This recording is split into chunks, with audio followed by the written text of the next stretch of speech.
नमस्कार सभी पेंशन धारकों का आज के इस वीडियो में स्वागत है। जैसा कि सभी पेंशन धारकों को अवगत है कि नवंबर के महीने में जो ईपीएस 95 पेंशन धारक होते हैं, जो पेंशन धारक होते हैं, जो फैमिली पेंशनर्स होते हैं, तो उनको अपने जीवित होने का प्रमाण पत्र जमा करवाना होता है। अगर वे समय पर जीवन प्रमाण पत्र जमा करने से चूक जाते हैं तो संबंधित विभाग द्वारा ईपीएफओ द्वारा उनकी पेंशन को रोक दिया जाता है। ऐसे में उनको जो होने वाला नुकसान है तो वो होता है। इसलिए आज के इस वीडियो में मैं आपको एक रिमाइंडर देने वाला हूँ कि अगर आपने अभी तक आपके जीवित होने का प्रमाण पत्र यानी लाइफ सर्टिफिकेट सबमिट नहीं किया है तो वो जल्द से जल्द सबमिट करवा दीजिए, ताकि आपकी पेंशन को संबंधित विभाग द्वारा किसी भी हालत में रोका ना जाए। तो जी आज के इस वीडियो में ये जो अपडेट है तो उसके बारे में मैं आपको जानकारी देने वाला हूँ, तो आप इस वीडियो के साथ अंत तक बने रहिएगा। वीडियो को बिल्कुल भी स्किप ना कीजिएगा, ताकि आपको जो होने वाली परेशानी है तो वो ना हो सके। तो चलिए ये जो अपडेट है तो उसे जानते हैं, पर उससे पहले अगर आपने हमारे चैनल को अभी तक सब्सक्राइब नहीं किया है तो चैनल को सब्सक्राइब जरूर करके रख लीजिएगा, क्योंकि इसी तरह से जो आने वाले अपडेट है तो उन अपडेट के बारे में आपको सब्सक्राइब करने से जानकारी मिलती रहेगी। तो चलिए अभी हम लाइफ सर्टिफिकेट सबमिट करवाने के बारे में विस्तार से जानकारी लेते हैं। तो जो सभी पेंशन धारकों को नवंबर महीने में लाइफ सर्टिफिकेट सबमिट करने की ये जो एक्टिविटी होती है तो उसे पूरा करना होता है। अगर कोई पेंशन धारक समय पर उनके जीवित होने का प्रमाण पत्र संबंधित विभाग में जमा नहीं करवाता है तो उसकी पेंशन को रोका जा सकता है। ऐसे में जो पेंशन धारक है तो उनको तकलीफ हो सकती है। इसके लिए अगर आपने अभी तक आपके लाइफ सर्टिफिकेट जमा नहीं करवाया है तो जल्द से जल्द नवंबर महीने की समाप्ति से पहले आपका लाइफ सर्टिफिकेट आप जमा करवा दीजिए। जो ईपीएस 95 पेंशन धारक है तो उनके लिए ईपीएफओ द्वारा इससे पहले एक सर्कुलर जारी किया गया था, जिसमें बताया गया था कि जो लाइफ सर्टिफिकेट है तो वो 1 साल के लिए वैलिड रहेगा, और जब भी वह जमा किया जाएगा तो उसके 1 साल के लिए वो वैलिड रहेगा। यानी अगर किसी ने मार्च महीने में उसका लाइफ सर्टिफिकेट सबमिट किया है तो अगले मार्च महीने तक जो है वो उसका लाइफ सर्टिफिकेट वैलिड रहेगा। यानी ईपीएफओ के जो सब्सक्राइबर है, ईपीएस 95 पेंशन धारक है, तो उनके लिए ईपीएफओ द्वारा कभी भी लाइफ सर्टिफिकेट जमा करने की सुविधा को दिया गया है, और जब भी वे लाइफ सर्टिफिकेट को जमा करेंगे तब उनको वो जो लाइफ सर्टिफिकेट है तो वो अगले 1 साल तक जो है वो वैलिड रहेगा। उसके बाद फिर से उन्हें जो है वो लाइफ सर्टिफिकेट जमा करवाना होगा। पर ज्यादातर पेंशन धारकों का जो लाइफ सर्टिफिकेट होता है तो वो नवंबर महीने में ही सबमिट करना होता है। अगर नवंबर महीने में वो सबमिट करने से चूक जाते हैं तो उनकी पेंशन को रोका जा सकता है। इसके लिए अगर आपने अभी तक लाइफ सर्टिफिकेट को सबमिट नहीं किया है तो जो ऑप्शंस अवेलेबल है उनका इस्तेमाल करके आप आपके लाइफ सर्टिफिकेट को जल्द से जल्द सबमिट करवा दीजिए। अब कौन कौन सी सुविधाएं आपके लिए लाइफ सर्टिफिकेट सबमिट करने के लिए अवेलेबल है तो उसे आपको पता होना बहुत ही जरूरी है। तो सबसे पहले यहाँ पर जिस भी बैंक से आप पेंशन लेते हैं तो उस बैंक में जाकर आप आपका जो लाइफ सर्टिफिकेट है वो वहां पर सबमिट करवा सकते हैं। उसके बाद जो सीएससी सेंटर्स होते हैं तो उस पर जाकर भी आप आपका जो लाइफ सर्टिफिकेट है तो वो सबमिट कर सकते हैं। लाइफ सर्टिफिकेट सबमिट करते वक्त आपको कौन कौन से डॉक्यूमेंट कैरी करने हैं तो वो भी आपको पता होना जरूरी है। लाइफ सर्टिफिकेट सबमिट करने के लिए आपको आपका जो पीपीओ नंबर है वो कैरी करना है। उसके बाद आपके पेंशन खाते के साथ जो मोबाइल नंबर रजिस्टर्ड है तो वो कैरी करना है। उसके बाद आपका जो आधार कार्ड है तो वो कैरी करना है।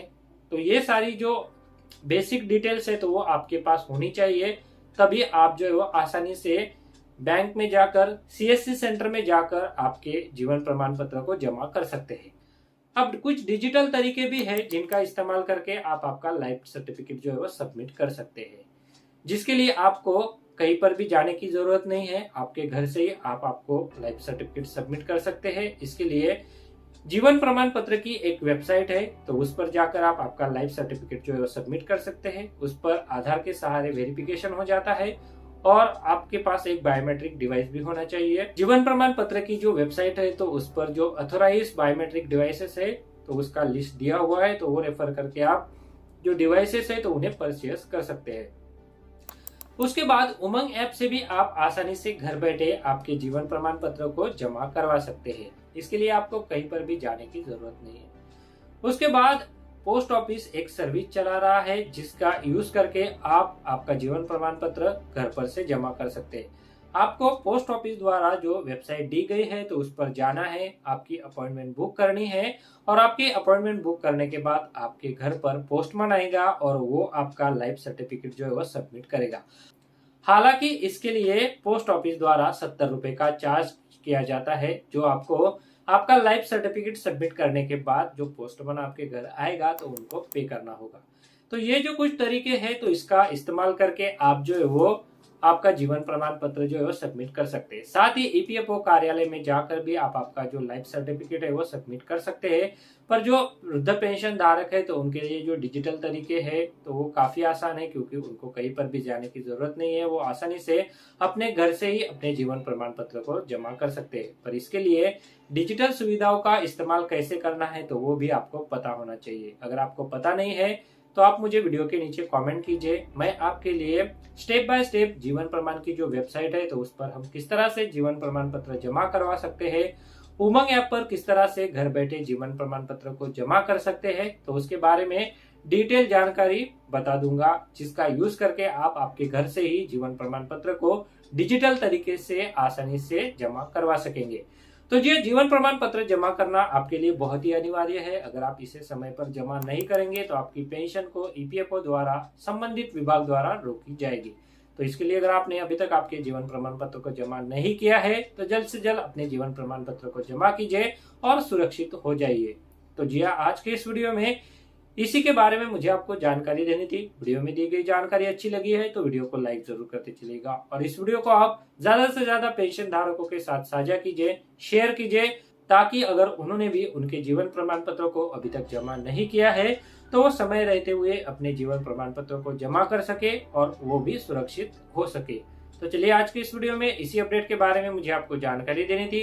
वीडियो में दी गई जानकारी अच्छी लगी है तो वीडियो को लाइक जरूर करते चलिएगा और इसी तरह से इन्फॉर्मेटिव वीडियो को देखने के लिए अगर आपने हमारे चैनल को अभी तक सब्सक्राइब नहीं किया है तो वीडियो के नीचे जो रेड कलर का बटन है तो उसे प्रेस करके आप चैनल को सब्सक्राइब जरूर करके रख लीजिएगा और उसके बाद जो बेल का बटन आएगा तो उसे भी आप प्रेस कर दीजिएगा, ताकि जो आने वाले अपडेट है तो उन अपडेट के बारे में आपको समय समय पर जानकारी मिल सके। तो चलिए, मिलते हैं ऐसी एक और इन्फॉर्मेटिव वीडियो के साथ। तब तक आप सभी अपना ख्याल रखिए, घर पर रहिए, सुरक्षित रहिए और आप सभी पेंशन धारकों को मेरा नमस्कार।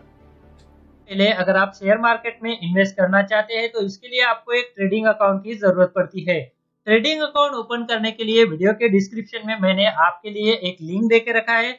उस लिंक पर क्लिक करके अगर आप ट्रेडिंग अकाउंट ओपन करते हैं तो उस ट्रेडिंग अकाउंट ओपनिंग के लिए आपको कोई भी चार्जेस देने की जरूरत नहीं है, साथ में कोई भी एनुअल फी देने की जरूरत नहीं है। और जब भी आप इक्विटी में शेयर खरीदेंगे या फिर बेचेंगे तो उसके ऊपर आपको कोई भी ब्रोकरेज देने की जरूरत नहीं है। अगर मान लीजिए आपने 100 रुपए का कोई शेयर खरीदा और उसे 150 रुपए में बेच दिया तो जो 50 रुपए का फायदा होगा तो वो सीधे आपकी जेब में जाएगा। इसके ऊपर जो है वो आपको कोई भी ब्रोकरेज चार्जेस देने की जरूरत नहीं है, कोई भी यहाँ पर आपको चार्जेस नहीं है। तो इसके लिए अगर आप अकाउंट ओपन करना चाहते हैं तो वीडियो के डिस्क्रिप्शन में मैंने एक लिंक दिया हुआ है, तो उस लिंक पर क्लिक करके आप घर बैठे ऑनलाइन एक डीमैट अकाउंट ओपन कर सकते हैं। तो चलिए अभी वीडियो में